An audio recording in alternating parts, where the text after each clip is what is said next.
Biblia inatuambia Mungu alichukua udongo akamfinyanga mwanadamu, alipompulizia pumzi yake ndo akawa nafsi iliyo hai. Sisi ni udongo, lakini tuna uhai ndani yetu ambao tumepuliziwa na Bwana. Udongo ni rafiki yetu. Udongo is our partner. Unapoamka asubuhi, weka miguu yako chini, semesha ardhi, iambie ardhi, sikia neno la Bwana, wewe ni rafiki yangu.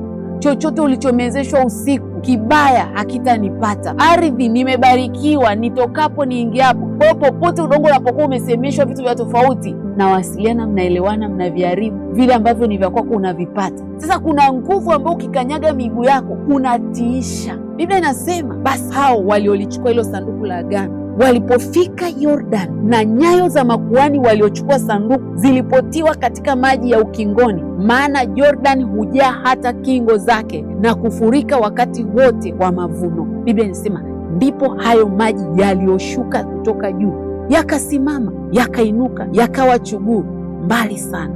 Ile miguu ya makuhani ilikuwa inaachilia uweza wa kimungu ambao ulisimamisha yale maji. Mpendwa, kuna nguvu ya kimungu kwenye miguu ya kutiisha nguvu za adui. Ndio maana Yesu anawaambia wanafunzi wake, popote mtakapoenda kuhubiri Injili, wakiwakaribisha iketisheni amani kwenye huo mji, wakiwakataa kumuteni na mavumbi, mlaani huo mji.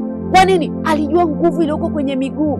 Wako wapi waombaji ambao watajua nguvu iliyowekwa chini ya miguu yao? Watajua nuru ya Kristo walioibeba. Saa imefika. Mungu hataki kanisa lisilo na nguvu. Tuko kwenye end time revival, watu wa Mungu. Mungu anataka ajitwalie mateka katika nyakati hizi za mwisho. Ni mimi na wewe ambaye Mungu anaachilia siri za ufalme. Wako wapi watu waliobebeshwa mizigo ya kuombea hospitali, ambao watatoka, atasema leo ninaenda tu kutembea Muhimbili. Unaenda tu pale unazunguka, unasema nakataa premature death. Natiisha nguvu za giza kwenye hiyo hospitali, nguvu ambazo zimekaa ili kupita kwenye wodi kuua wagonjwa kabla ya wakati wao. Kwenye misiba tunasikia Bwana ametoa na Bwana ametoa, jina la Bwana libarikiwe. Lakini huyo mtu utakuta alikuwa na orphanage center, analea watoto 100, anakufa kabla ya wakati. Wako wapi watu watakaodea kwenda mashuleni na kusema katika jina la Yesu ninakanyaga kwa miguu yangu? Watoto wamekuja hapa kusoma, hawajaja kupoteza destiny zao. Nakanyaga kwa jina la Yesu. Hapa ni destiny zinatengenezwa. Unapita kwenye malango ya chuo, mtu wa Mungu. Liko wapi kanisa ambalo